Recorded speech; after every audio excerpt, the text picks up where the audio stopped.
Rahman, Abdullah, the son of Umar, the son of Khattab, may Allah be pleased with him. He said, I heard the Prophet of Allah, peace and blessings be upon him, saying that Islam is founded upon 5 things, 5 pillars.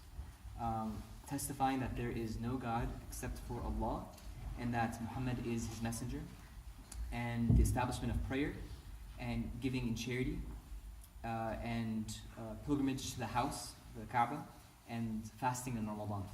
And these are the 5 pillars that we are familiar with. This was narrated by Imam Bukhari and Imam Muslim. The first question I think that comes to mind when you read this hadith is that the last 2 weeks we were going over Hadith Jibreel. Hadith Jibreel encompasses the first question that Jibreel asks is "Akhbirni an Islam," right? Tell me about Islam. And Muhammad ﷺ says these exact 5 things.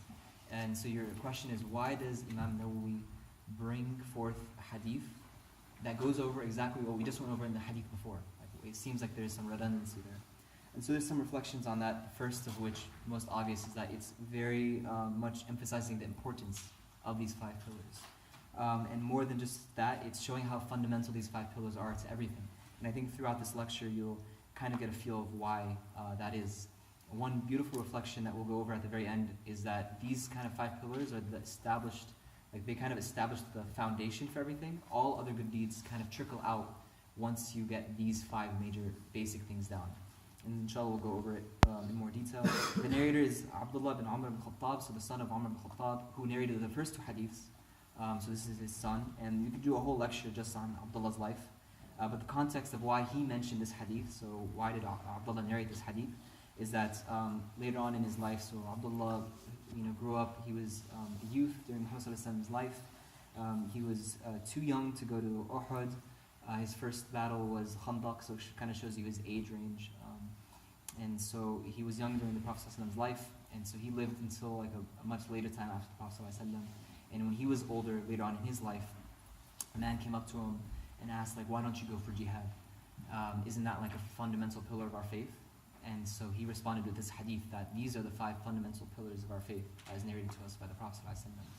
But then the question is, there's so many other aspects to our faith. Like the man mentioned, jihad is one of them. Maybe why isn't Quran mentioned here, right? Why isn't modesty mentioned here? Why isn't truth, justice, all these other fundamental aspects of our faith? There's a lot of other things you can imagine being encompassed as foundational to Islam. But why these 5? So there's a lot of wisdom and stuff that we derive from reflecting on them, but there isn't like a hadith or Quran ayah that'll tell you like this is why these 5 were picked. But again, like these are kind of the minimum, and that's minimum doesn't mean that you're like belittling the actions. It's showing you how important they are in the eyes of Allah. And so when you go over why 5, why not 4, why not 3, why not 7, there's a few things that kind of that are kind of beautiful that I've heard reflected on this. The first is that there's this kind of diagram that I drew, a very poor diagram over here. We'll walk through it inshallah. But if you imagine kind of actions, worship, kind of as this like bubble, right? Like a big bubble. Within that, there's 2 different sets, right? There's things that are kind of internal, things that you don't necessarily show to other people, like no one has to know about you. And there's things that are kind of external. So the internal immediately is shahada. That's your belief inside your heart in Allah.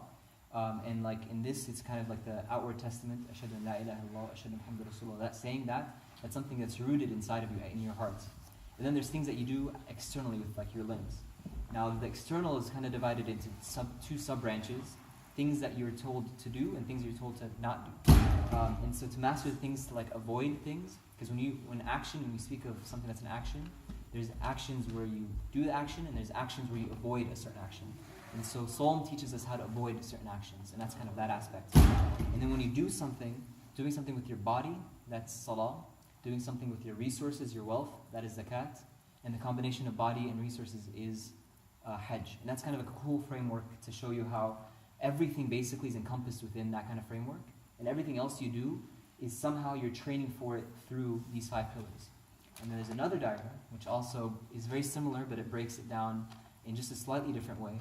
Shahada is something that you do with your tongue.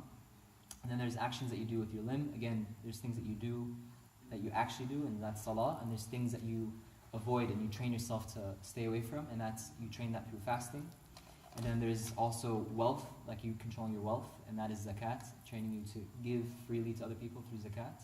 And the combination of all these, kind of summarizing them, is hajj. And hajj, you're doing labaiks and reciting Quran, you're doing tawaf and sa'i, so that's an action. You're staying away from things while you're in ihram. There's certain things you're not supposed to do. It takes money and resources to get there and to get through hajj. So hajj is kind of the culmination of that. And if you imagine every action you're going to do is going to fall into one of these categories of like actions you're trying to avoid, like harm, like sins, things you're trying to do physically or with your tongue or with your wealth. Every good deed's kind of encompassed in that. So it's these kind of 5 pillars are training grounds almost for everything else beyond them. And there's also this concept of, in Islam about, well, first of all, we know farad, right? So farad, we oftentimes translate it as like obligation, obligatory. Kind of gives a wrong impression, I think, with that translation. Maybe something like prescription. It's hard to define it exactly. It's not obligatory because no one's like holding a gun to your head saying you have to pray, right? Like it's something that we're choosing to do. But it's a prescription that's prescribed upon all of us. Farad is something that if you do it, there's a reward for it, and if you avoid it, there's a sin. As opposed to something we might call sunnah, or nafil, or mustahab. Those are things where if you do it, there's a reward, and if you avoid it, there's no sin. So farad is something, if you avoid it, there's a sin. But there's also 2 different kinds of farad. There's farad, what we call farad ayn, and farad kifaya. Farad ayn is a farad that it's an individual responsibility, where every person must do it, is responsible for that action. Fard kifaya is a community obligation, where as long as that action is fulfilled by somebody in the community, then it's fine. Not every single person must do it. So an example might be the Friday prayer. All men who are of age and sound mind and healthy must attend Friday prayer. So if you're an individual in that category, it's your individual responsibility to attend. Whereas, for example, being a scholar, that's a community obligation. Not every single person in the community must become a scholar. But you need some sort of scholarship in the community to preserve the faith, to judge between matters, to teach people their religion. And so those are kind of 2 distinctions. And so these are 5 examples of fard ayn, where every person is responsible for them at some point in their life. Fasting in Ramadan, salah during the 5 times each day, shahada 24/7, zakat once a year, on extra wealth, and hajj one time in life. But these are all individual actions that every Muslim, not man or woman, nothing, every Muslim of age and sound mind must perform one of these actions. So that's also kind of why these 5 are mentioned, because everyone's encompassed within them. And there also another kind of reflection is, it's kind of more like a reflection for us that's put in our mind, is that if you imagine a tent generally, like the basic structure of a tent, the most basic tent you can build, would have 4 pillars, and then a middle pillar that holds up the top. And even if you are missing one of the 4 pillars, you can still kind of have a tent or a lean-in or something like that. But without that middle pillar, which is in this case the shahada, the whole thing kind of falls on itself. It's not supported. So if you don't have that shahada and belief in God, the other actions don't matter. So that's why shahada is very important. So we'll start with that. What do we learn from shahada? The first thing is that it's a kind of negation affirmation statement. So the first thing you say is that there is no God. That's the first part of the shahada, la ilaha. And you say illallah, except for Allah. And so that's kind of the most simple and unambiguous statement that you can make. If you tell someone that you cannot do anything except, read right now. It's not just if you ask someone, oh, hey, can you read? It's oh, maybe I can read in 10 minutes, or maybe read a little bit, or maybe he doesn't really want me to read, just kind of recommendation. But if you say do not do anything except for reading, then that person knows that in that instant they must read. And that's kind of the same thing with shahada. It's not just oh, there is Allah. It's no, there's no God except for Allah. And that's a very clear, direct statement. There's no ambiguity there. And there's also the testifying that there's the messenger of Allah. And that's very, very important to our whole faith, because much of the legislation and lessons and understanding of the Quran and our religion and how to act all comes from the Prophet ﷺ and the Sunnah. And so it's fundamental to our religion that we believe that Muhammad ﷺ is the messenger of God, and that what he sent is legislative, and that we follow and obey him without any hesitation at all. And we must, this another part of the shahada is that we must not be afraid of proclaiming the shahada. regardless of the consequences. And in the lecture, Mufti Kamani was reflecting on the point that we're very, like, especially as American Muslims, we're very, it's very easy for us, especially actually as Berkeley Muslims maybe, it's very easy for us to go out and be like, yeah, we're for social justice, and we're for this, we're for that. And we go under that motto, but because it's popular. And as soon as it becomes issues of addressing immoralities in society that are not social justice issues, we become silent all of a sudden. And so that's like a kind of dual personality, dual persona that we have out in public, because we're afraid of proclaiming, first of all, like our faith and like what the faith proclaims, and we should not be ashamed out of any of it. And there's many, many examples of this in the Prophet's life and the Sahaba. Prophet ﷺ, when he was in Mecca and he started preaching the faith, at one point near the Kaaba, the people of Mecca gathered around and started like beating him up, and Abu Bakr came and sought them, and he took the beating himself, and he said, like, are you going to kill a man just because he's proclaiming that there's no God but Allah? And so Muhammad ﷺ wasn't doing it as like it's a popular move, and like you're not like posting Facebook likes to get like shares. It was a very unpopular move and went against all society standards. And he was getting beat up for it, and he's getting trashed for it, and he's getting ostracized for it, and everything. Got kicked out of the city for it, but you still proclaim it proudly. And it's something that we must also have a lot of value for, not just for the struggle of the Prophet ﷺ, but how much it means to Allah also. For us it might seem like, oh, it's just a word to be said, or something that you say you believe, but to Allah it means a lot. And there's a hadith that mentions a man who had 99 scrolls full of bad deeds, like 99 volumes, I'd say, not scrolls, 99 volumes of bad deeds, sins that are on his scales on the Day of Judgment. And each individual volume was further than the eye can see. And he has 99 of them on his scale. And on his good deed scale, he only has a piece of paper. So the man looks at this and he's like, there's no way, like I am so done. And he's terrified. But on that piece of paper, the only thing that's on it is his shahada, is his belief in God and the messenger, or a messenger, like before Muhammad ﷺ. And so that shahada itself in God outweighed all the volumes of sins. So for us, it might seem as like very like, oh, it's like whatever, but like it means a lot, and we should value that more, I think. We don't reflect on that enough. So that's the point of shahada. Next thing is iqam as-salah. So the establishment of prayer.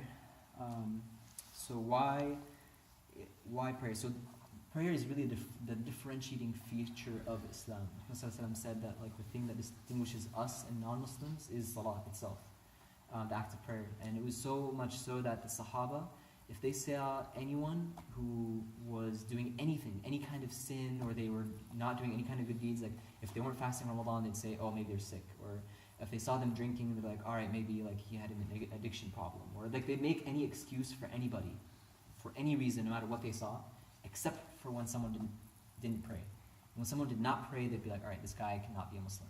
And that was the only thing that people would judge each other's faith on, because this is what our faith is founded on. And so the Prophet ﷺ, when he was passing away, his parting advice to everyone was, he said, as-salah, as-salah, as-salah. He repeated it 3 times, salah, reminding us the importance of prayer in our lives, and that was his parting advice to all Muslims. And when he received even the command for salah, every other command came to us, in every other prophet, in every other time, throughout all of human history, every command basically, except from Sayyidina Adam, every command after that has come through like angels or something to earth. Except salah, Muhammad ﷺ was brought up to the sky, brought up to Allah himself, closer than any creation has ever gone, and he gave them the command for salah.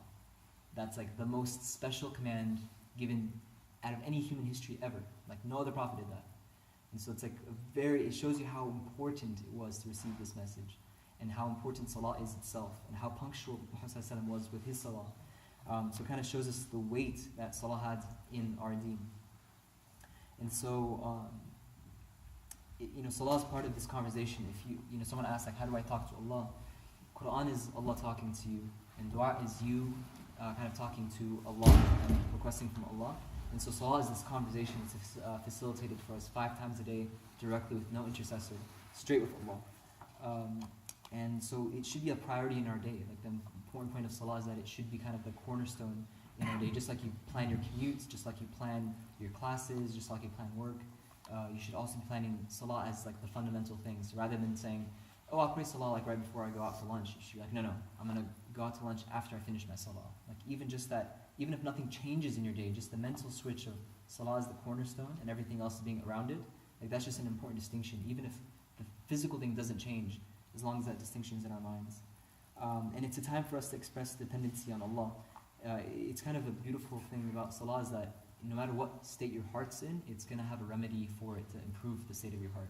If you're coming in from a state of arrogance or ego, or you feel like there's this kind of pride that you have and you need to beat it down, then going down into sujood is a form of you going, Allah commanding you to go down and bow in front of Him and showing you your humble place. And if you're coming from a place of like khushu' and like you have a lot of love in the moment for Allah, then sujood becomes a place of you getting closer to Allah and becoming, getting that attachment to Allah and showing your love and affection for Allah. So no matter what state your heart's in the moment, salah is always going to provide you with some sort of benefit. So much so that if you exit salah and there isn't some sort of change or benefit that you've gotten from that salah, then that's a huge opportunity that we've lost. And so each salah should have that kind of impact, that reminder, and change something about us. And the other thing is that we should also do it with excellence. So there's the fiqh of it, right? Just doing it properly, knowing, learning, researching the proper etiquette, the proper procedure of salah itself. That's like a point of excellence. The clothes, right? Coming properly clothed to the masjid, or even in prayer at home. There's actually an ayah, I think, about it. Arham, do you remember that ayah?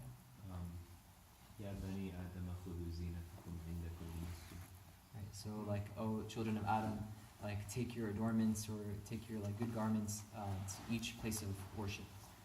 So that's Allah in the Quran reminding us in Surah Al-A'raf to beautify ourselves in salah in the masjid. And that's smell, it's clothes, value of the salah and focusing on the salah. There's a lot of lessons to be derived from salah too, just like a few of them briefly mentioned.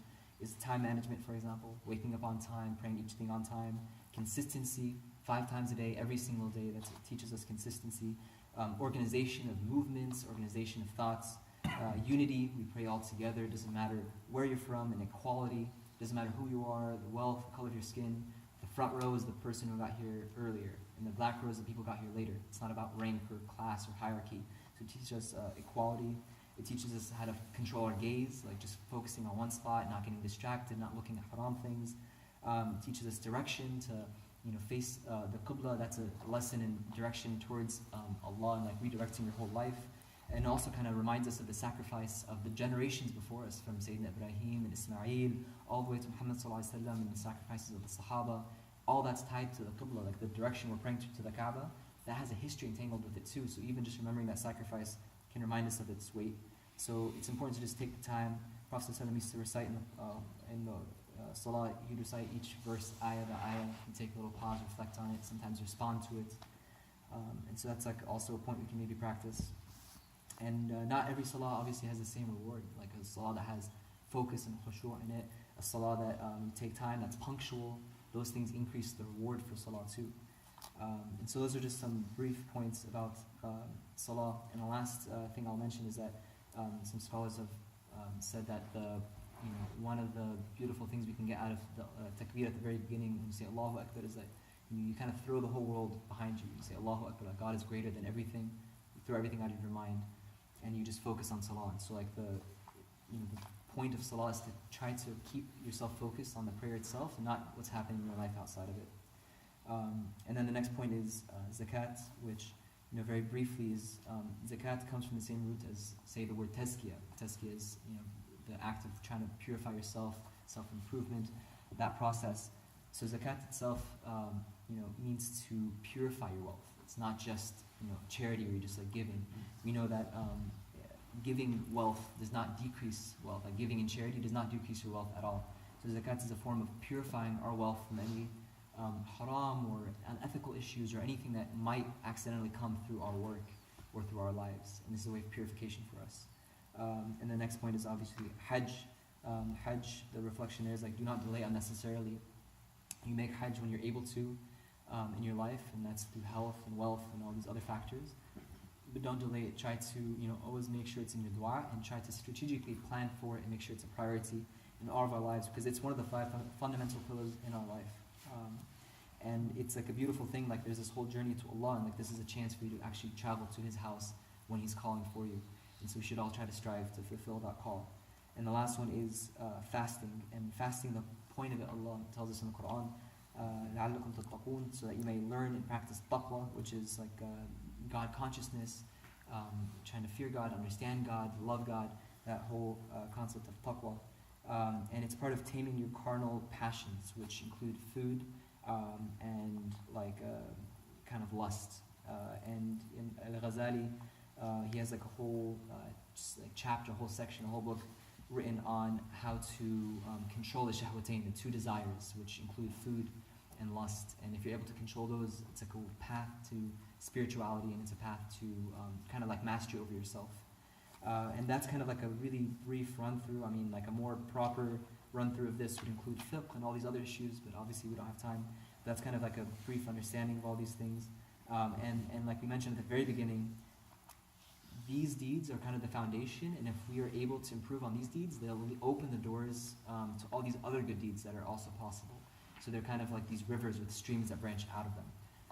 And so, there's a lot, I think like it's something that we need to reflect on. I think when you first read the hadith, it's very short, and it seems like, it's redundant, it came after hadith that already mentioned everything, and it's like, it's just the 5 pillars. That's like the thing that we grow up with from like when we're kids.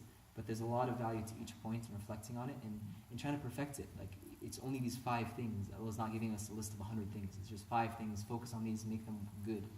And so, may Allah accept from us and make it easy for us to perfect them and get closer to Him and benefit from the words of the Quran and from His Prophet and from conducting ourselves in this way. May Allah accept from all of us and forgive us. سبحان ربك رب العزة عما يصفون والحمد لله رب العالمين.